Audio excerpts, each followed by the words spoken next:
In the sports page with the Orlando Sentinel and FM 96.9 The Game's Mike the Bulldog Bianchi. On JRR. He's sleeping it away right now. Yeah.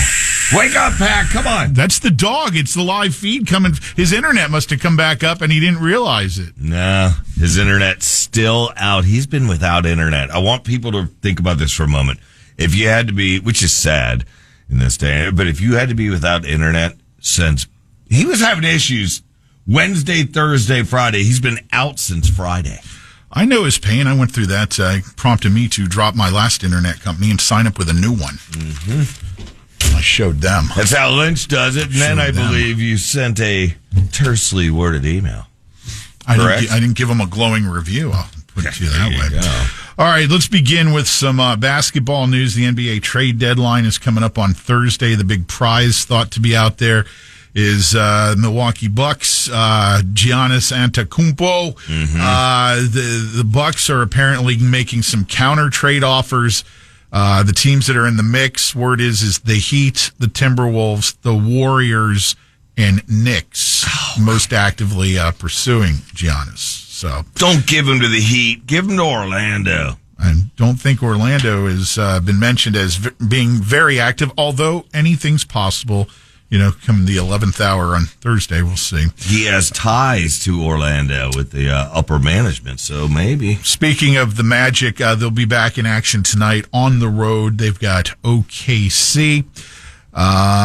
Lightning will be home to host the Buffalo Sabres tonight, and then they'll have the in-state rival Panthers on Thursday before the NHL takes a 2-week hiatus to allow for many of its players to participate in the upcoming Olympics. Excitement starting to ramp up for this weekend's Super Bowl. Patriots' Drake May says he's feeling good about his shoulder. Of course, he injured his right throwing shoulder in the AFC Championship game. Took his normal number of reps yesterday at practice. Said he's turned a corner leading up to Super Bowl 60 against the Seahawks on Sunday.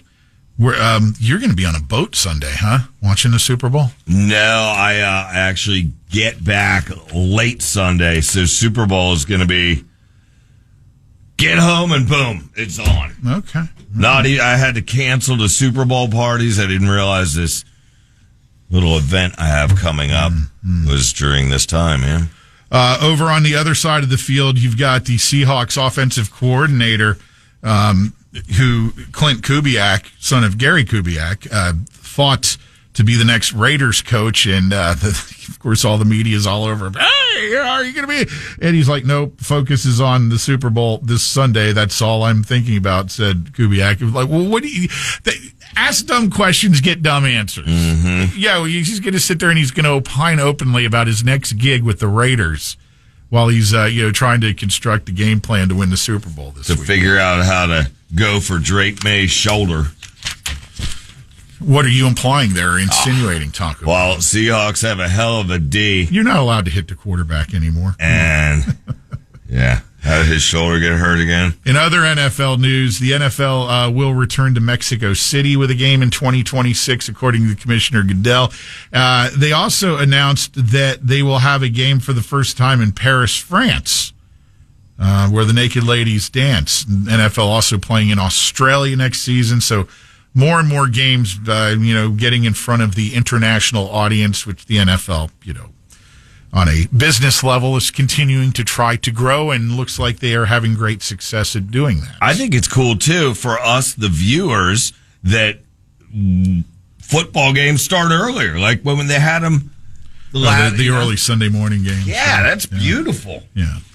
And let's see, what else do we got here? Finally, it looks like the days of the FanDuel regional sports networks are we're closing in on those. The parent company, Main Street Sports, which runs those regional sports networks, got the news yesterday that the Milwaukee Brewers, the Miami Marlins, the Kansas City Royals, the St. Louis Cardinals, the Cincinnati Reds, and the Tampa Bay Rays have all struck deals with Major League Baseball to produce their their regular season games this upcoming season. Main Street Sports has been trying to find a buyer for their regional sports networks for a while. Mm-hmm. They are not getting any takers. They have literally done this song and dance before in other, names and ventures of what these regional sports networks have gone under, and it just looks like the model doesn't work anymore. So the leagues are really taking over production of that, and in a lot of cases striking either streaming deals and or local deals with local networks to carry the games either on their stations or on one of their side channels, which is the case you're seeing, with Lightning games this year here in the Orlando area on the Fox 35 Plus channel. I was waiting. I thought it was that. Yeah. We'll see where all those other teams end up showing up, but FanDuel probably going away sooner rather than later. And here's one final little thought to throw in here with the World Cup approaching this summer. FIFA, the oversight of all World Cup and soccer activities, has been taking a lot of heat on pricing. Yeah. Listen to this latest gouge. If you're interested in checking out live World Cup action in Los Angeles, you're going to need to park to get to the games, right? If you rent a car or going by car. $600. FIFA is selling parking passes for the 2026 World Cup games in LA for between $250 to $300 per match, per day, per parking spot. Come on. Here's the real kicker. Uber. The overly expensive parking spots are typically a mile away from the venue where matches are being played. Oh, and if you're going to bitch about that, come on. The guys out there on the field are running like 15 miles during a match. They're making a little bit more money to run that than, the $300 to park a mile away from the stadium. Just more of a reason. If you can afford that ticket to go to the game, Uber it. You know what I'm saying? Sure. I got you. Even if it's tough to get one, hire a driver ahead or something. Because this is where the Bulldog normally does a birthday shout out. Thank God we don't have that. If he was here, I can guarantee he would have wished Dave Davies from the Kinks a happy birthday. He's 79 today. And no, I'm not going to bark. Got a bet.